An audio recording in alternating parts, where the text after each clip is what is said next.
First thing I'm going to do is take the wheel off, 21mm socket, remove all 5 of your lug nuts. Now for this caliper, you can't actually take the caliper off the bracket to start because this slider pin, when you take it out, it'll hit this arm.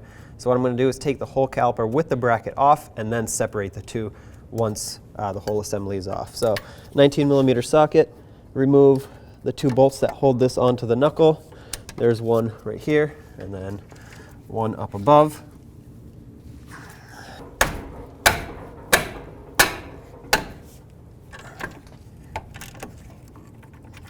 Okay, now let's do the top one.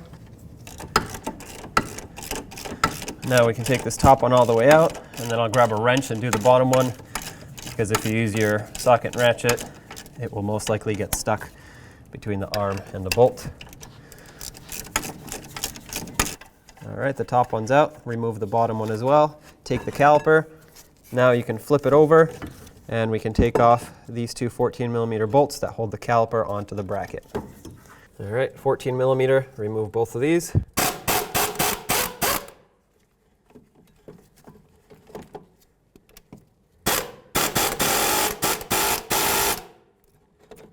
All right, take this one out. A little trick, if it's stuck like this one is, take your power tool with a wrench in here and use the wrench to pry this out as you're spinning it. Just make sure the wrench is bigger than the thread so you don't ruin them. As you can see, this one's pretty rusty. It's going to need some serious cleaning. But now you can separate your caliper off the bracket. Leave the caliper here. Make sure it's not hanging by the brake hose. Let's separate the new caliper from the bracket.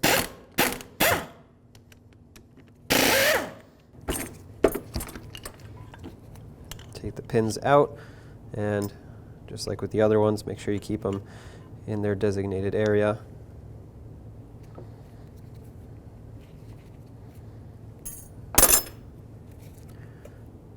Take a little bit of grease and let's grease up these 2 areas here where the anti-rattle clips go. There.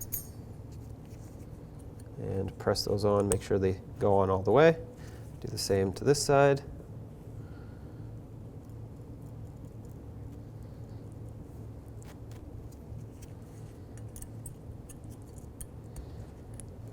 Okay, now I typically like to put a little bit of extra grease right inside the boot because most of what you put on the pin is just going to get washed out when you go to insert it, so this will act as a reserve of grease inside there. Let's do the same thing to the other side. All right, now let's go over to the car. I'm going to slide the outer pad in first. Now take the inner pad and I'm going to position the caliper bracket as if it was mounted on the car, and I want to put this wear indicator on the bottom of the inner pad. So slide that in the correct way. Now take your caliper, put it over the bracket, over the pads. Line up the 2 slider pin holes, and let's install the slider pins. Thread these on.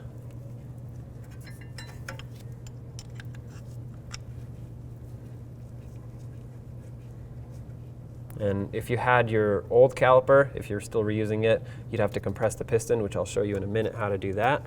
But for now, I'm going to slide this over the rotor here and take your 2 caliper bolts. Take your 2 caliper bolts and start these on so the caliper doesn't fall off.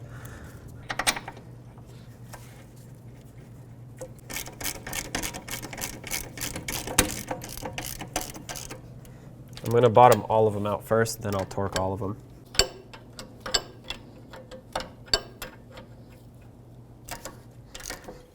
Nice and snug. Again, I'll come back and torque these. Let's tighten these.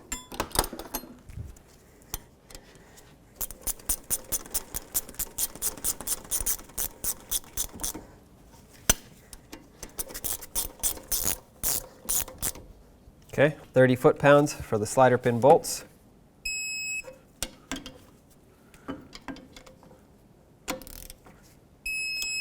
And 60 foot-pounds for the caliper 2 knuckle bolts.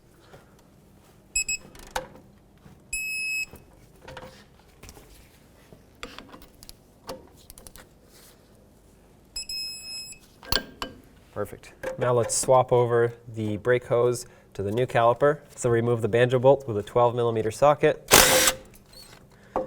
Watch out, because fluid will drip at this point.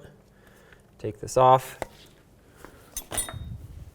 Remove the old brake hose. Just wiggle it off the caliper. Dispose of the old caliper. What you want to pay attention to is these washers. This old one has to come off of here. You can't reuse them, and of course you can't double them up. So this one has to get removed with something.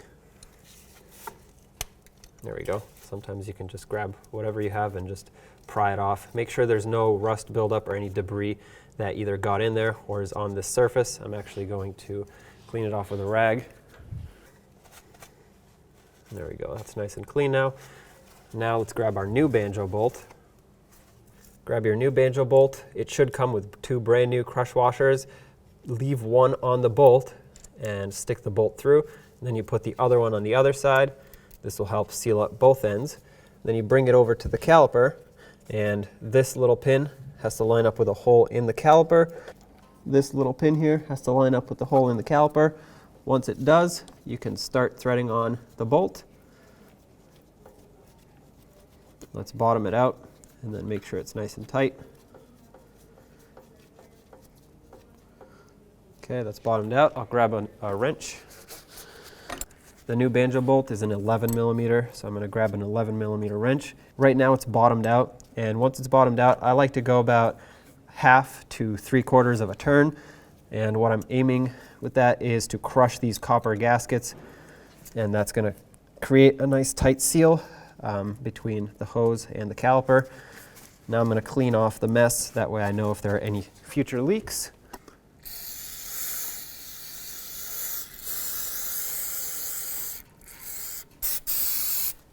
Now let's pop off the cover for the bleeder screw.